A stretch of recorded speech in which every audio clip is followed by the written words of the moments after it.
Run them likes up. We need 10,000 likes on this smoke. Pull up 3 a.m. no time. Snore you this, you that. I know you niggas be wishing a nigga fall off the face of the mat. Shut up, Snore, you fat. What's up, Stutter Do crew? It's yours truly, Snore That Dude. Right now, but to get into that young boy. It's like a young boy interview by Billboard. Y'all been basically DMing me this today. Yeah, let's get into it. I do want to feel positive about myself though one day. That the jacket or the bag? You did it. No. Okay, that's the jacket. That shit got 1,000 zippers. That's some high fashion right there. You did it. It's over. Nothing's wrong with you. You okay to walk this earth. You're not a bad person. You're not someone who's fucking it up. I'm just curious on the man that I'm gonna become.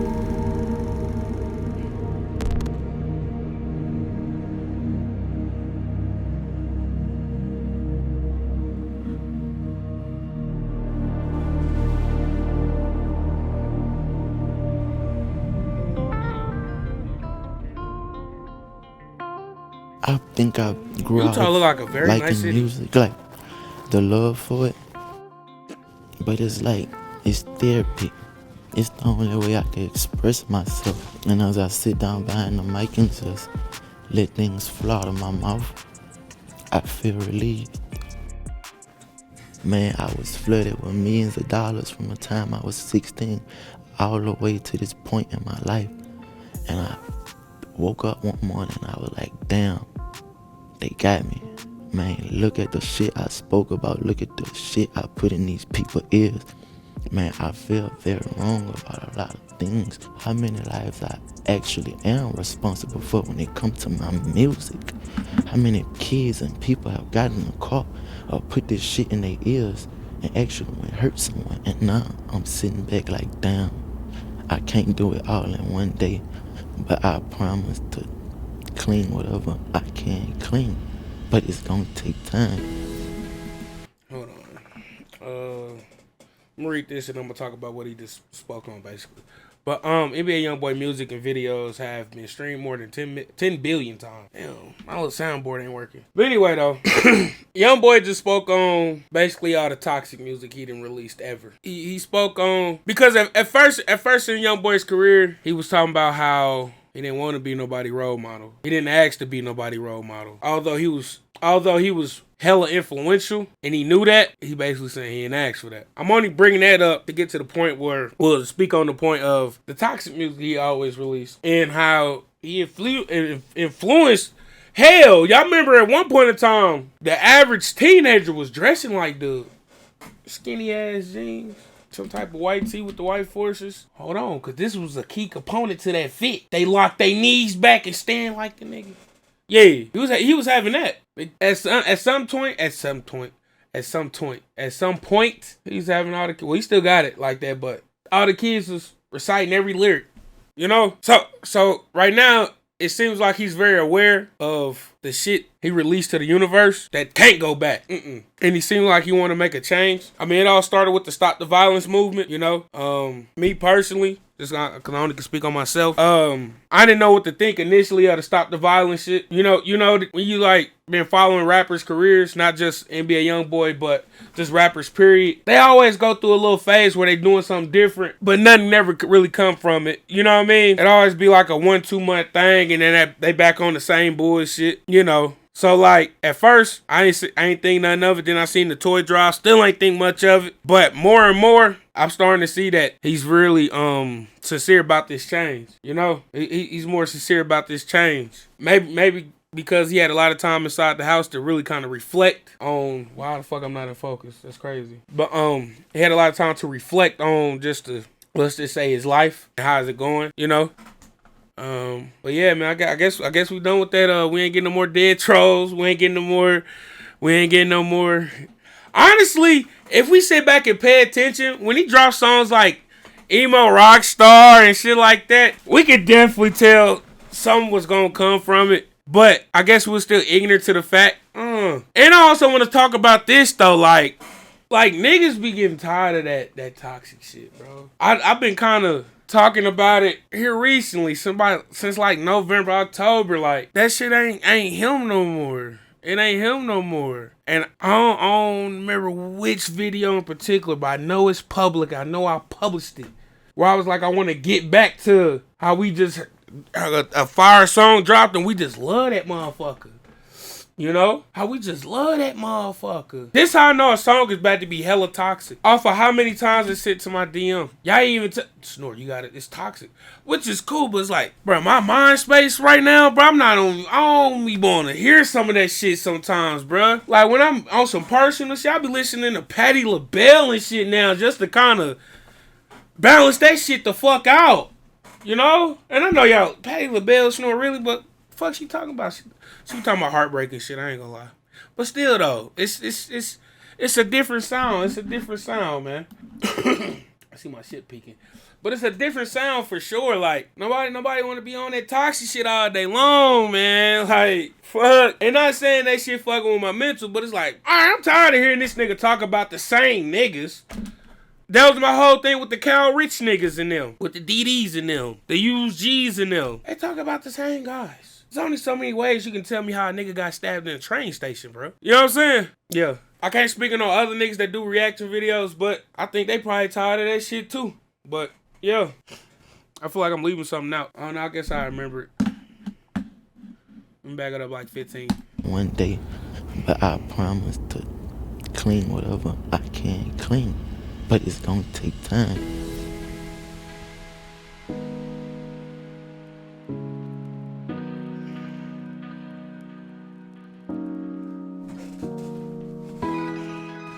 I actually want to get rid of all of these cars. I can't drive any of them. I think I'd rather just fill my garage with antique cars until I do get a little freedom where I could double back and purchase some of these where I could have my fun in.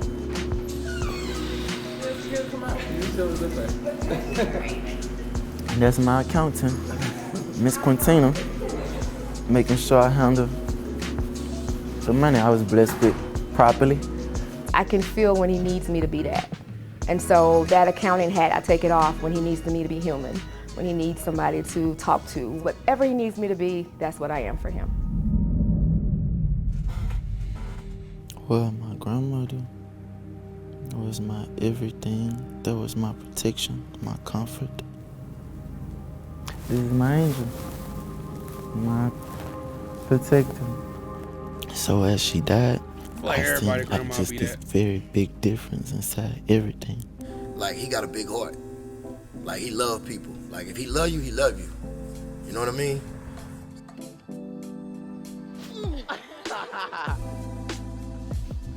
One of his good friends brought him over to me, and after one session, he was just like, man, he doesn't really mess with nobody, but he like you.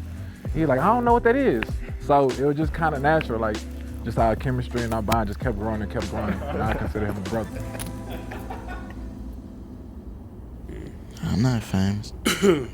I don't think about it. I just have a lot of people that know me, I guess. I'm terrified of people. I am very scared of people. Like, on my kids, I am terrified of people, and I am very shy. But I never knew why once I walk on the stage, I could get it done and leave. But I'm terrified of people.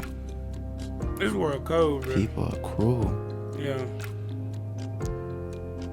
It's like, you can't control ourselves. So you never know what someone will do you. Always, you know.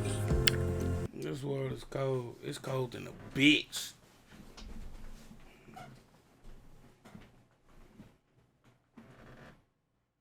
They'll eventually show you who the fuck they are. Some motherfuckers be good though. They be good ass actors and shit. But yeah, this world cold than a bitch.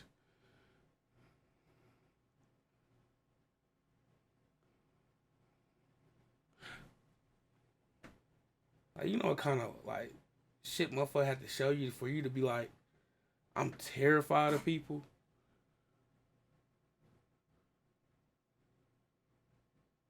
Like, motherfucker had to show you some shit for real.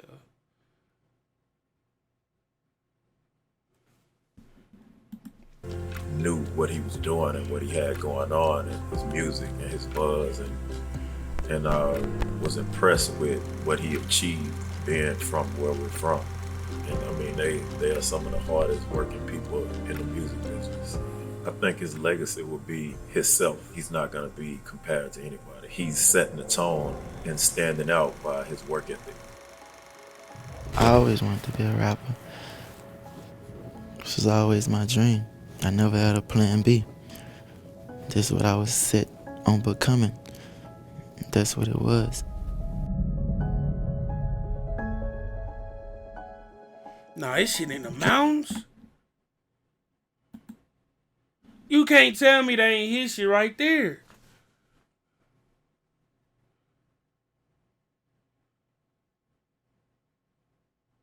You can't be on top forever, you know. There's always to be another artist, but there'll never be another young boy. I will not be provoked, I will not be broken, and I'm not going back to where I used to be. Accept it or not, I ain't going back. I only get more groovy from here. Nah, that's the thumbnail. I'm gonna go back and get him. Yeah, that's that's the this thumbnail. door. It's gonna be a whole lot of doing. Yeah.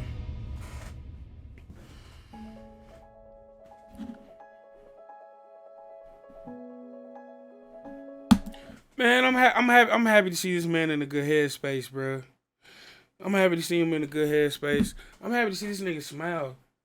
Y'all remember at one point in time, bro, every time we used to get a young boy tweet, it was about, it was always negative. Let's say that. It was about him. Sometimes they would be about him not being alive. You know? But like the tweets and the shits he used to post on the internet wasn't very positive. So I'm just happy to see this, motherfucker. Artists I actually fuck with. Happy now. Or finding his peace. Yeah. But let me know your thoughts in the comment section on this whole interview. Other than that, that's your boy Snor. I'm just gonna get up out of here.